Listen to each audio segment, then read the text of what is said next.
Good evening, you're watching News Mongolia and Beyond. I'm your host, Ulaanbaatar. And for top stories, Mongolian Parliament to expand to 126 members. First tripartite meeting held between Mongolia, Republic of Korea and the United States, Ulaanbaatar city. And increasing renewable energy production is critical for reducing air pollution. And for the news, stay tuned.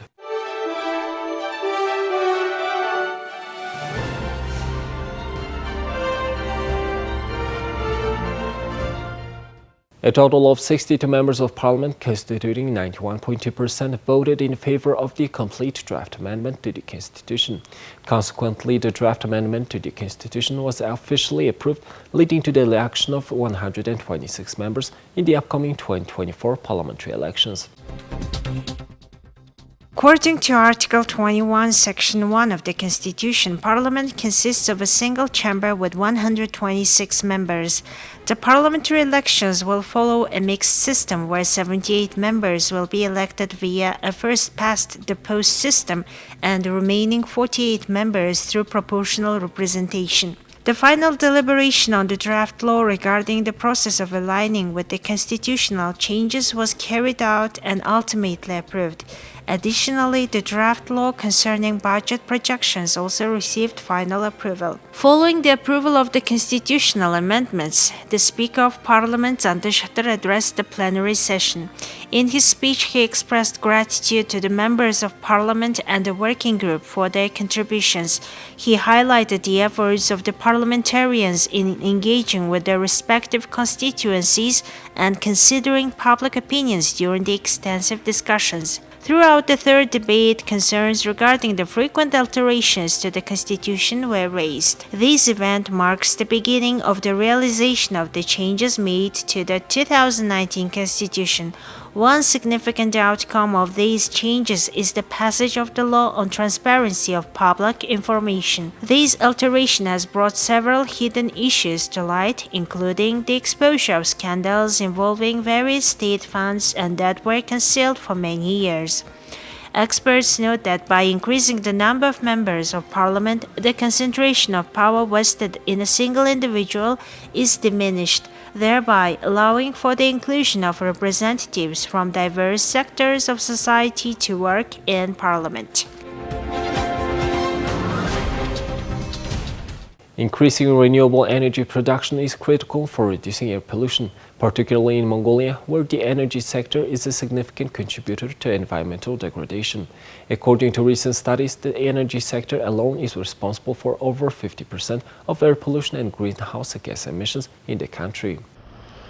While Mongolia has made some progress in adopting renewable energy sources, with approximately 20% of the total installed capacity constituting more than 10% of production, experts argue that further action is urgently needed to address the prevailing issues. They propose that increasing the number of renewable energy sources by introducing 11 new projects could be the key to mitigating the environmental problems associated with the energy sector. In addition to existing challenges, the city of Ulaanbaatar in Mongolia faces severe air pollution issues due to the combination of factors, including the emissions from vehicles and the concentration of residential areas.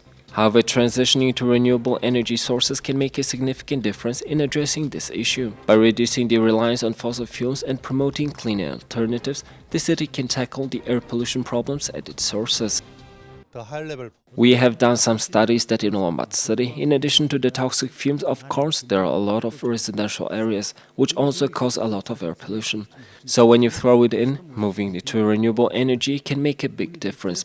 At the time, it is believed that there is an opportunity for export if renewable energy can be increased. Also, climate change requires necessary investments to reduce air pollution in every sector. Therefore, participation in this international conference will bring many positive changes.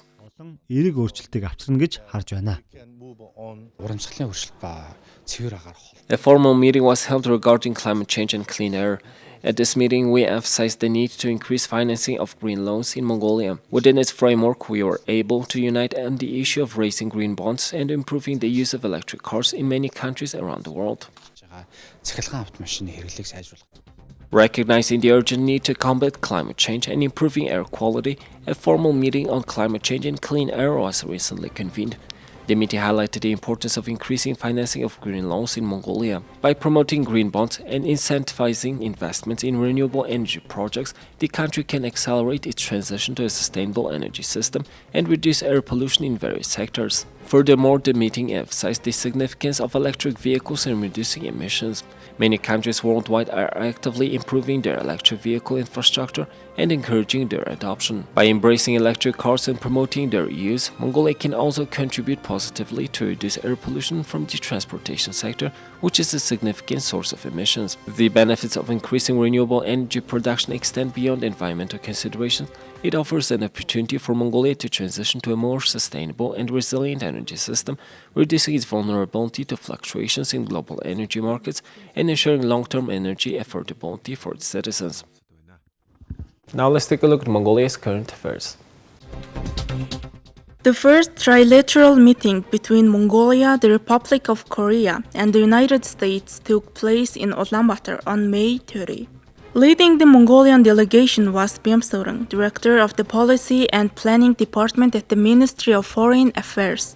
Representing the Republic of Korea was Cheo Yeonjun, Director of the Department of Northeast Asia at the Ministry of Foreign Affairs, while the United States was represented by Mark Lambert, Assistant Secretary of the Department of State. During this inaugural meeting, the participants engaged in discussions on a wide array of regional and international security matters that held mutual interest. They also reached an agreement to collaborate in various areas such as transport and logistics networks, energy, mineral resources, food security, climate change, and development cooperation. Furthermore, the parties expressed their commitment to convene regular trilateral meetings and release a joint statement affirming their shared objectives.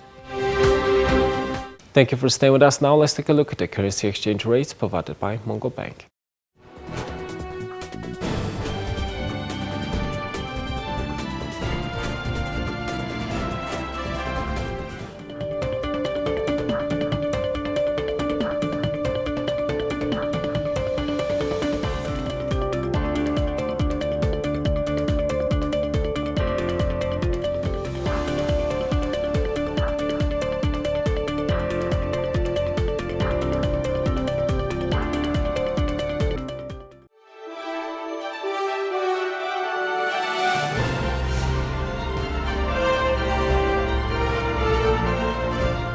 Here's the international news from our partner agencies. U.S. and Japanese Coast Guard ships arrived in Manila on Thursday to conduct joint operations with members of the Philippine Coast Guard. Members from the three Coast Guards will engage in the first-ever group of trilateral activities at sea and in port during a multi-day visit that builds upon partnerships between them. Stratton's crew plans to engage in professional and subject matter expert exchanges with partners and allies throughout the region and will patrol and operate as directed during their Western Pacific deployment. What an honor it is to join our longtime partners in Manila today for the start of the first trilateral engagement between the Coast Guards of the United States, the Philippines, and Japan. This engagement will build on the many successful bilateral engagements of the past and form the foundation of greater interoperability, proficiency, and teamwork between our nations and between our Coast Guards. The more countries we have that are committed to the same ideals of a free and open Indo-Pacific, the ability to enforce your own nation's laws in your own nation's waters, your own sovereignty. The stronger we can be as a team, the stronger those ideals are. So as often as we can get out here and operate with as many like-minded partners as possible, we're here to do it. We were all affected by the pandemic. The international exchange program was suspended for a very long time. For this time, we already started the international exchange in its very early stage. We were able to come to the Philippines. We at the Japanese Coast Guard think it is very important to cooperate with the Philippine Coast Guard.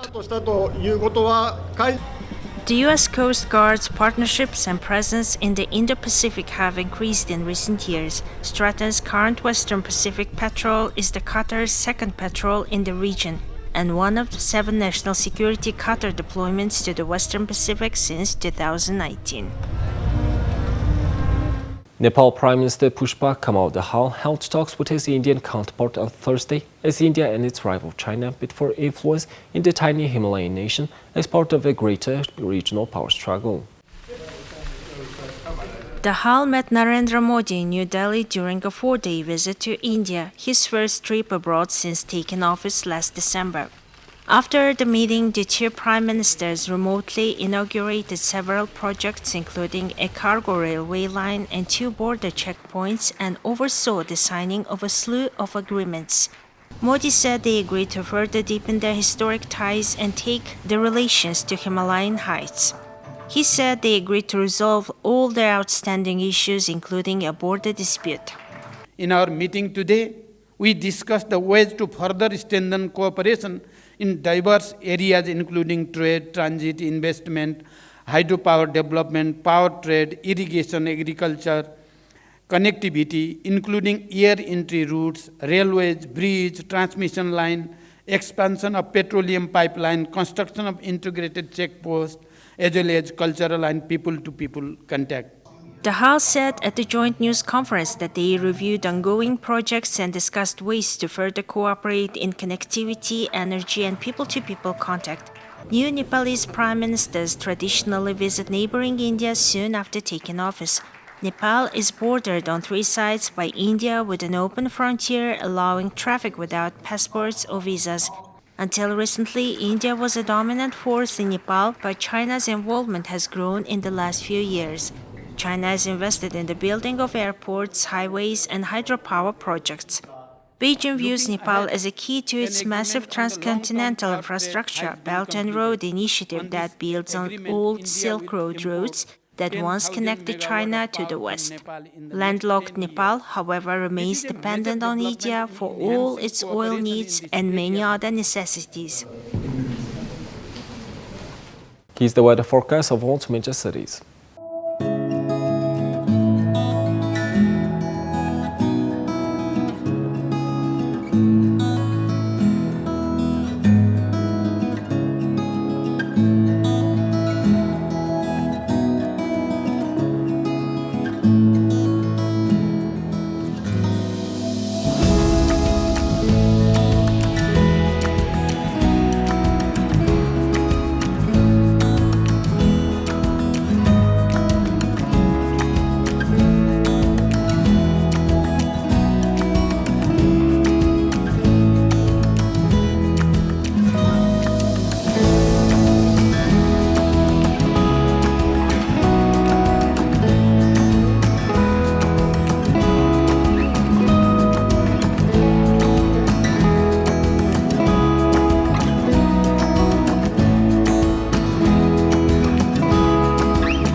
Well, that's all for this week. Thank you for staying with us.